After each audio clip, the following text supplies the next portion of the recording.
Les stars du monde entier sont allés manger dans son restaurant. Lionel Messi, Conor McGregor, Karim Benzema et même David Beckham. Des stars, des joueurs de foot se sont affichés avec des côtes de bœuf en or, facturés 1 000 $ la pièce. Derrière ce succès fou, un génie, parti de rien et qui avec un simple geste a fait le tour du monde. Bienvenue, installez-vous confortablement. Aujourd'hui, on découvre l'incroyable ascension d'un homme qui s'est donné les moyens de réaliser son rêve jusqu'à sa chute.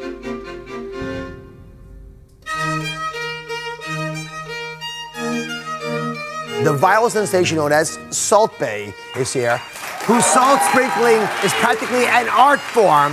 Here he is. 11 million of you follow him on Instagram. He's Turkish like me. His name actually means salt sir. And I was so curious about him. Comment un homme, parti de rien, est arrivé à vendre des côtes de bœuf en or à des joueurs de foot? Il faut revenir en 1996, dans une boucherie d'Istanbul. Un adolescent travaille et porte des carcasses d'animaux. Il nettoie du sang, découpe de la viande. C'est son premier jour en tant qu'apprenti boucher. Ce gamin pauvre vient d'arrêter l'école. Ses vêtements sont trop petits, ses chaussures trouées. Pourtant, vous allez voir qu'un peu moins de 20 ans plus tard, ce jeune homme deviendra le boucher le plus célèbre et le plus riche du monde. Nusret Göç est né dans le petit village de Paçalı, dans la province d'Urzurum, une région particulièrement pauvre et sous-développée de la Turquie. Sa famille est très modeste, il a 4 frères et sœurs, son père travaille dans des mines et sa mère s'occupe de la fratrie. Nusret est encore bébé quand sa famille déménage près d'Istanbul, l'une des grandes villes du pays, dans l'espoir d'améliorer un peu leur niveau de vie. Leur quotidien reste très compliqué, on est dans une Turquie marquée par la crise économique des années 2000. Dans ce contexte difficile, et à même pas 14 ans, Nusret arrête l'école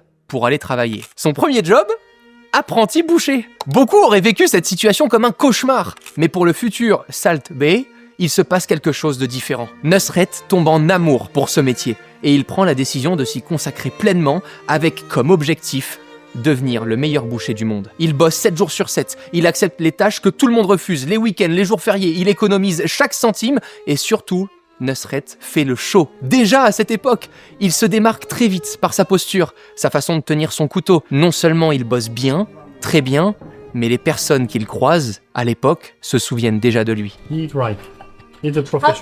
Le futur Salt Bae, qui a commencé tout en bas de l'échelle, est maintenant boucher principal d'un gros steakhouse d'Istanbul. C'est lui qui gère les meilleurs morceaux de viande et qui dirige l'équipe. Franchement, si l'histoire s'arrêtait là, ce serait déjà une super belle success story.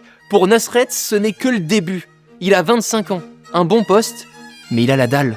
Ça lui suffit pas. Un soir, le meilleur boucher d'Istanbul pose son tablier, range ses couteaux et prend un aller simple pour l'Argentine.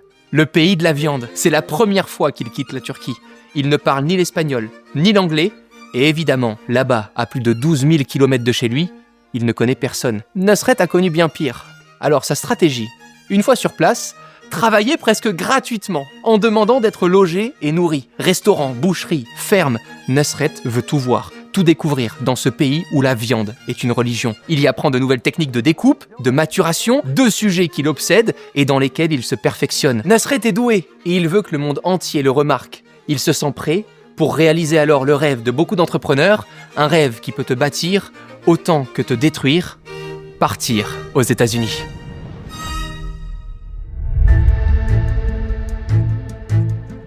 Le gouvernement américain a annoncé dimanche suspendre la délivrance de visas pour les citoyens turcs et ce pour des raisons de sécurité. Obtenir un visa pour les États-Unis, ce n'est pas vraiment facile pour un boucher turc. Il insiste, il s'accroche et quelques refus de visa plus tard, Nusret est en route pour New York. 3 mois. Il a 3 mois pour faire ses preuves sur le territoire américain. Une stratégie, toujours la même pour le futur Salt Bae, travailler dur, se perfectionner, pour apprendre auprès des meilleurs et garder un toit au-dessus de la tête. Nusret est prêt à échanger toute son énergie, son enthousiasme et son talent. Il a 26 ans et de l'expérience. Il réussit à se faire une place dans de prestigieux steakhouses et pendant quelques semaines, il va vivre le rêve américain. Après 14 ans de vie pour devenir le meilleur boucher du monde, le futur Salt Bae rentre à Istanbul. Après avoir débuté dans son propre pays, en tant que petit apprenti, puis en Argentine et enfin à New York, il sait que c'est enfin la fin d'un arc. Il ne veut plus travailler pour les autres. Et c'est à ce moment précis que sa vie va changer, à jamais. Nusret décide d'ouvrir son propre restaurant.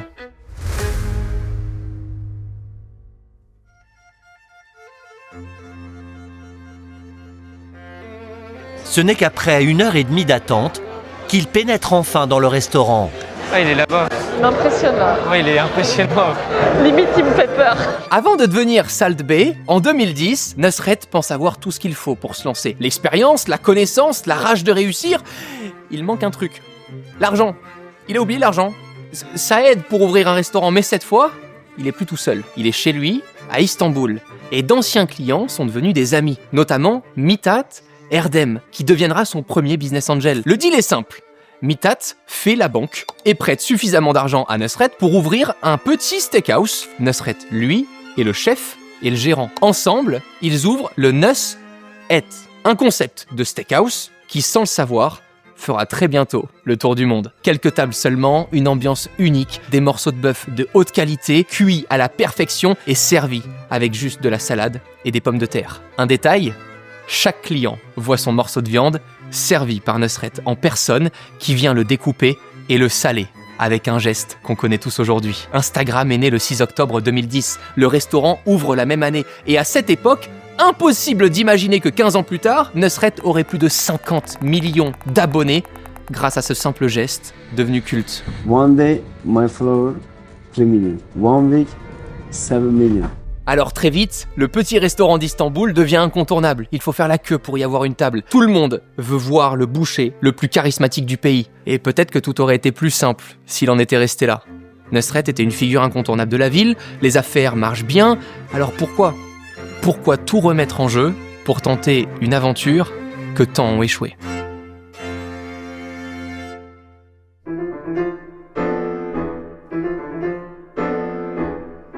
Salt Bae arrive.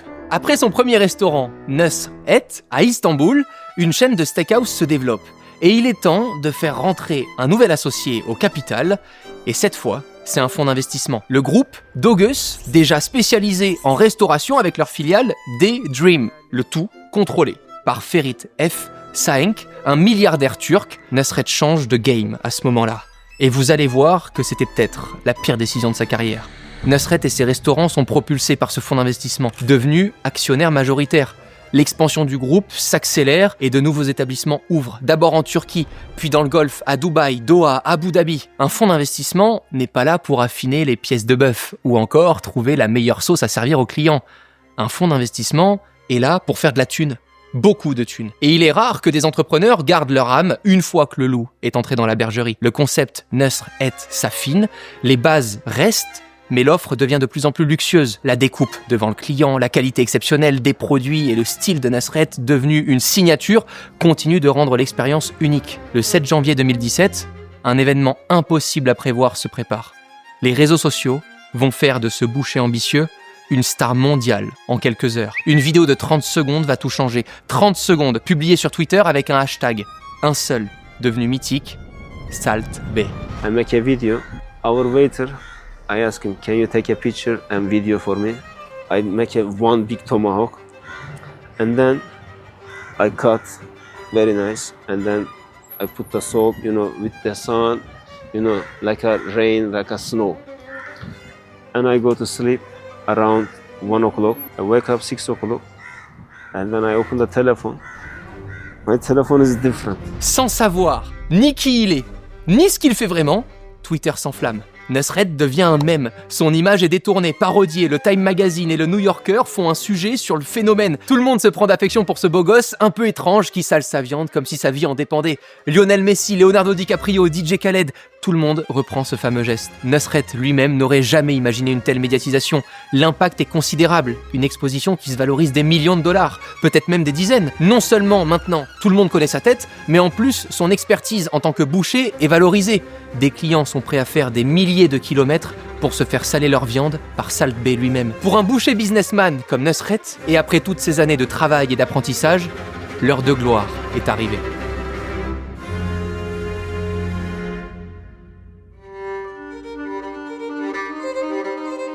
Vous savez, les gens viennent spécialement pour ça dans mon restaurant. Et les gens veulent faire des vidéos avec moi, des photos. Comme lui, regardez, il est trop content d'être là. Salt Bae a déjà des restaurants dans 6 villes. Istanbul, évidemment, mais aussi Ankara, Dubaï, Abu Dhabi, Doha et Riyad. Avant cette première vidéo en 2017 qui le propulse au rang de star d'internet, le business est déjà florissant. Mais là, il se passe quelque chose dont ses associés et lui se doivent de profiter. Quelques années plus tôt, le boucher turc devait se battre pour un simple visa de tourisme aux États-Unis. Fin 2017, un restaurant à Miami, 250 couverts dès le premier jour, plus de 1000 clients, servis quotidiennement. Le petit garçon d'Istanbul est maintenant à la tête d'un groupe mondial qui va ouvrir dans la foulée des steakhouses à Londres, New York, Milan, Mexico, Ibiza et Rome. Rien ne semble les arrêter. Avec un fonds d'investissement tenu par un milliardaire, seuls les chiffres comptent. Et les chiffres sont gros, très gros.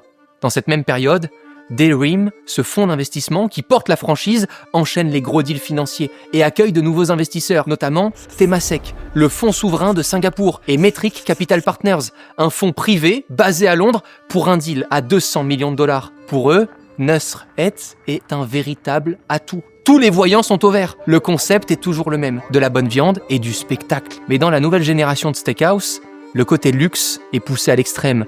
Un extrême qui parfois, disons-le, en devient ridicule. La grande idée de Nusret, recouvrir les morceaux de bœuf avec des feuilles d'or 24 carats. Gustativement, aucun intérêt. Mais ça fait des bonnes stories Instagram. Et il est désormais possible de dépenser des milliers de dollars dans un tomahawk chez Nusret, au cœur de Dubaï. Visiblement, ça fait rêver. Alors, comme le dit mon grand-père, tant qu'il y a des cons pour acheter... We are not expensive.